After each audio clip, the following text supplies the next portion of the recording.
آج کا ہمارا ٹاپک ہے متلازم الفاظ یا گروہی الفاظ، جس کے بارے میں ہم تفصیل سے پڑھیں گے۔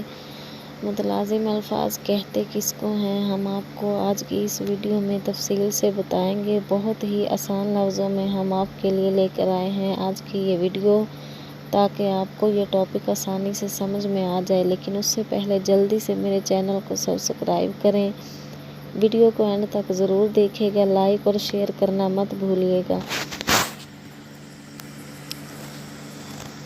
تو چلیے سٹارٹ کرتے ہیں۔ متلازم الفاظ یا گروہی الفاظ۔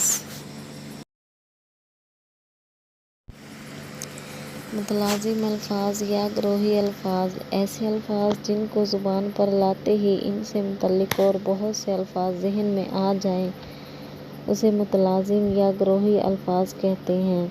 یعنی ہم عام بول چال میں بھی یہ لفظ یا یہ ورڈ بولتے ہیں اور ان سے متعلق بہت سے ایسے الفاظ ہمارے ذہن میں آ جاتے ہیں جو اسی ایک ورڈ سے ریلیٹڈ ہوتے ہیں۔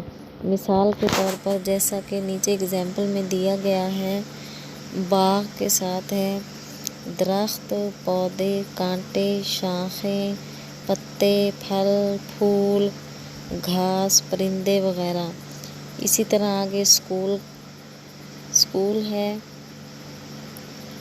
اس میں آ رہا ہے میدان، چارٹس، کمرہ، استاد، طالب علم، ہم جماعت، میدان، یہ ساری چیزیں تو یہ کیا کہلائیں گے؟ گروہی الفاظ یا متلازم الفاظ۔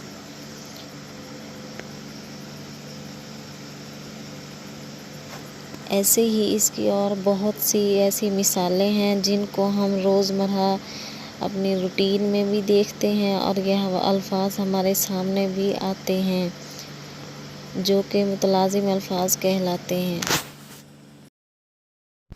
امید ہے آپ کو ویڈیو اچھی لگی ہوگی اور آپ کو متلازم یا گروہی الفاظ میں کوئی مشکل پیش نہیں آئی ہوگی۔ اگر آپ کو ہماری ویڈیو میں کوئی بھی مشکل پیش آئے تو آپ ہمیں کمنٹس میں کمنٹ کر کے پوچھ سکتے ہیں، ہم انشاءاللہ آپ کی ہر مشکل کو دور کریں گے۔ اگر آپ کو کوئی بات سمجھ میں نہ آ رہی ہو تو آپ ہمیں کمنٹ کر سکتے ہیں اور ہم اپنی آنے والی نیو ویڈیو میں آپ کو آپ کے کمنٹس کا انشاءاللہ جواب ضرور دیں گے۔ لیکن اس سے پہلے میرے چینل کو جلدی سے سبسکرائب ضرور کریں، تاکہ آپ کو ہر آنے والی نیو ویڈیو آسانی سے مل سکے اور آپ ہماری تمام ویڈیو سے فائدہ اٹھا سکیں۔